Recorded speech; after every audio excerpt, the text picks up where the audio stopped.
Hi guys, so there's lots of crazy things going on right now. The studio's not quite finished. I mean, we're nearly there. There's lots of things that have been happening, and it depends when I'm uploading this video, which will determine how far I've got within my studio series. So I don't want to reveal too much, but basically I've been so busy and I've gone and got myself another car. Now recently I bought myself a Mercedes B-Class. That was something we got in December, and it turns out after about 4 weeks we realised it just wasn't the car for us. Yes, it was very pretty to look at, had nice quality interior, but the engine on it was a Renault engine. And yeah, compared to an Audi, it just didn't come close. And I'm so used to driving my TT, I'm like, yeah, I have to get another Audi. So in fact, that's what I've just gone and done. I've just purchased this out here, which is an Audi A6. This is a Le Mans edition, but there is a bit of a drawback because it has got very high mileage. Now this one's around 204,000 miles, which, it's quite messy as well. Look at the state of this. So yeah, 204,000 miles, which you may say is a bit of a deal breaker for most of you, but the person I bought it of was a very good friend of mine, and he's a mechanic. And every time I've seen him out here, he's been trying to work on his car, not because it's broken, but just because he wants to keep it running. So he's regularly serviced it. Everything's ticking over perfectly. And you know what? I just love it. And I've got to be honest, I think this is the perfect family car. I mean, the size of this boot, I took my dog out for a walk earlier on, so I was like, yeah, go on, Sonny, just jump in, trash it, make a mess, because it's going to get clean later on. But the boot is enormous on it. The legroom in the back is crazy good. And I think if you can just look past all the dirt on this, it's going to scrub up beautifully. So that's the plan of action today. I want to give the car a nice deep clean. Now I'm not sure whether I'm going to be breaking out machine polishers. I've got the car all day today and for a little bit of time tomorrow before we have to do the school runs again. So I'm not quite sure how far this is going to go, and I might be using that car later on in the year for a little bit of product testing. It depends how long we're going to keep it because it is very high mileage, and I don't know how much life is left in it. So these are the products that we're going to be using today. For the wheels, tyres and arches, as always, I'm going to be using Yum Undressed Yum Wheels, and I've also got the Ava Citrus Pre-Wash because I used that last week. I still feel I've got loads in here, so I'd rather get through this before I open up another bottle of Yum Citrus. I've got some snow foam to use up as well, and I've also got this, which is an acid-based shampoo. There's quite a few mineral deposits on the Audi out there, so I think today will be a good day to use this once more. I've also got some tire and glue remover and panel wipe, and then after that I'm undecisive whether we're going to go for the ceramic or even a foam sealant. Right, so that's the car, they're the products. I think it's about time we get outside and give it a clean. Before starting the big clean, I wanted to make sure I had everything set up ready to go, as the weather looked like it'll be a warm one today. So there'll be no room for slacking as the chemicals dry so much quicker when the sun's out.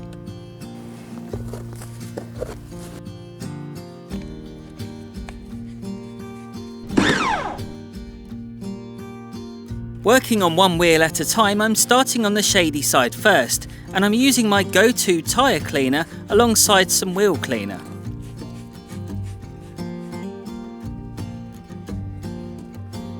I love this wheel cleaner. It is a bit pongy being a 2-in-1, but look at the bleeding effect on that. I mean, that's sensational. And I've only just sprayed that on, literally a few seconds ago. With the tyre cleaner fully dwelled, I could then grab my stiff brush and attack those grubby tyres. And I'm also using the Ava Citrus Pre-Wash on the wheel arches.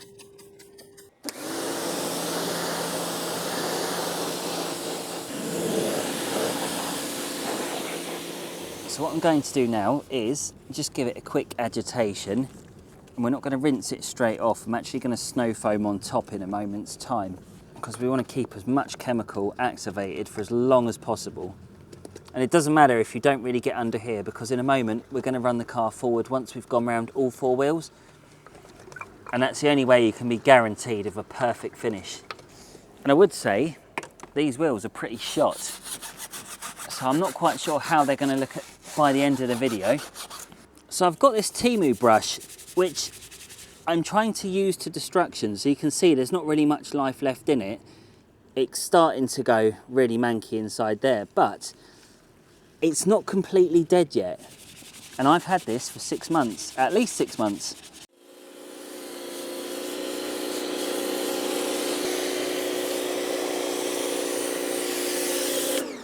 So now what you can see here is the snow foam's reactivated the wheel cleaner, and it's now pulling out all the bits where we'd just been scrubbing. So instead of rinsing, put the foam on, let the foam draw it out of the alloy. And you can see, I mean, even on camera, it looks fantastic. And basically what this does is it buys you a little bit more time. So you can start scrubbing away under the arches there, or under the wheel wells, as you call it. And at least you can get these little jobs done whilst that's working its magic, and then when it comes to rinsing all off, you should be good to go. I mean, worst case scenario, what I like to do, once I've rinsed it off, I'll put some Reset acid shampoo into this bucket on this occasion, and I'll use my wash mitt and go over it one more time at the end.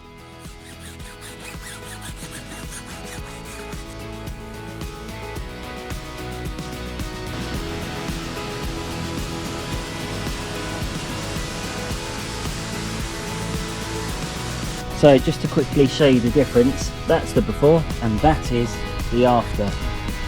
Stunning.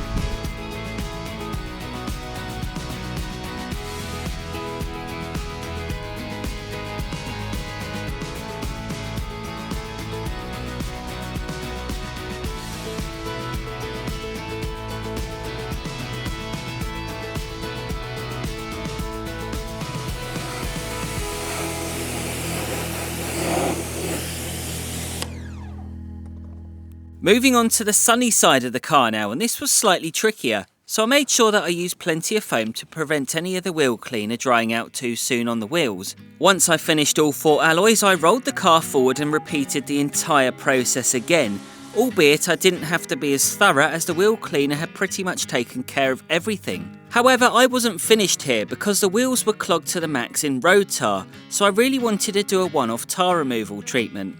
And I'll be honest, this isn't the first thing I'd normally carry out, but as it was the Audi's first wash in many years, I simply couldn't ignore it.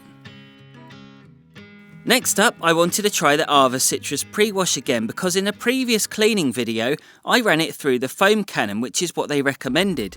However, I felt the dilutions needed to be slightly stronger as it felt a little bit weak. So on this occasion, I added 50ml extra to a trigger spray, and then I covered the door shuts and I made sure that I got right in the gaps as there was lots of dirt that made its way onto the grease. After dwelling, I grabbed the pressure washer and then I blasted off the boot shuts, but I made sure that the machine was switched off as I didn't want to saturate the headlining. For the rest of the door shuts, I turned the power back on. Now, if you're new to car cleaning, you may cringe because you assume there's lots of water that will be getting in. But to be honest, it really doesn't. Yes, it may look powerful doing it this way, but it's not floods of water coming out the pressure washer. It's very easy to control and guide. You just need to be careful not to blast the door latches. Other than that, you'll be fine. Once again, I used the Citrus pre-wash, but this time I tried it out on the filthy lower third of the Audi. And thankfully we had some good cloud coverage, so I could get around the entire car before it dried out.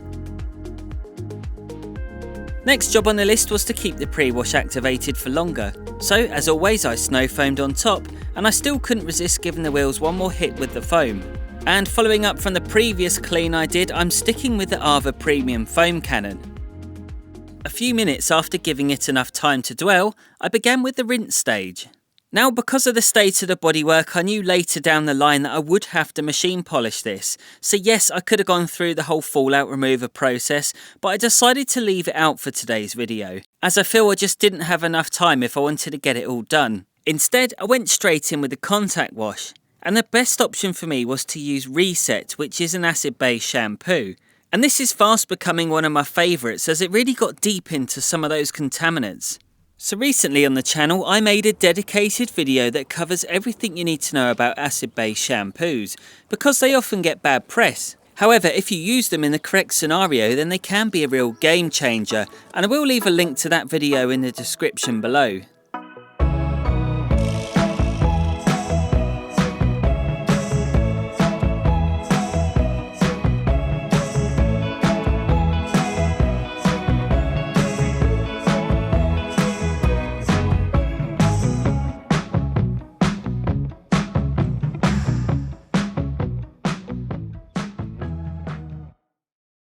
I carried on with all the intricate areas like the badges and the door shuts, and soon enough I could give it a rinse and remove the remaining shampoo.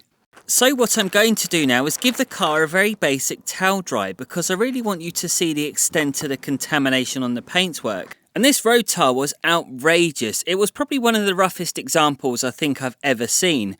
Mind you, this A6 had over 200,000 miles on it, so I'm guessing it's never really been detailed or properly cleaned in its lifetime. However, this is where my tar remover came in. Now this won't remove all the contamination, as there's so much here that will need a clay bar later on, but in terms of shifting the embedded road tar, I was quietly confident I could do this in no time at all. Unlike the wheels earlier on, I often find all types of tar removers work better on a dry surface compared to spraying during the pre-wash stage. Whenever I do any road tar removal, I often just use the basic Fibreking cloths, as they're dirt cheap, so I end up just throwing them out afterwards. Speaking of Fibreking, they have released the new Gold Label range, and next week I will be releasing a dedicated video that covers everything you need to know about their microfibers. Once the tar was removed, I decided to give the car a quick spray and a second contact wash, and I had no regrets about doing this because it made a big difference when I broke out the drying towels for the second time.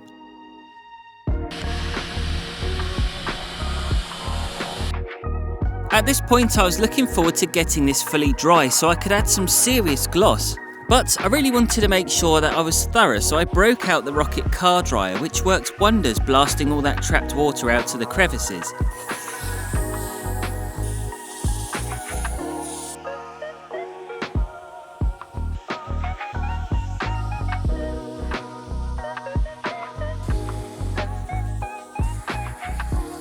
Now the Audi was all dry and back inside the studio, I could break out my ceramic spray just to give it some protection. And under the lighting I could see lots of areas where the machine polisher would come in handy. However, at this moment in time I was really impressed with the results that I was getting just from a decent wash. And I think that can make all the difference, because detailers do get set in their ways with perfection. But in reality that's not always what the weekend warrior wants from their car. I would say a good majority of you watching this video probably just want to achieve a nice finish, and there's nothing wrong with that.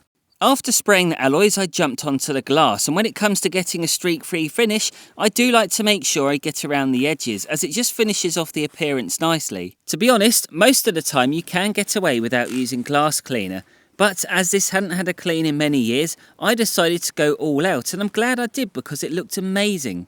Moving on to the tyres, and I wanted to lightly dust off the loose dry bits of dirt first, so I got the vacuum and a stiff brush just to give me a nice surface to work on. The tyre conditioner is a great asset to have if you really want a special finish, as it doesn't go all sticky like a conventional tyre gel, and I did apply 2 layers, but I left a 5-minute gap in between each application.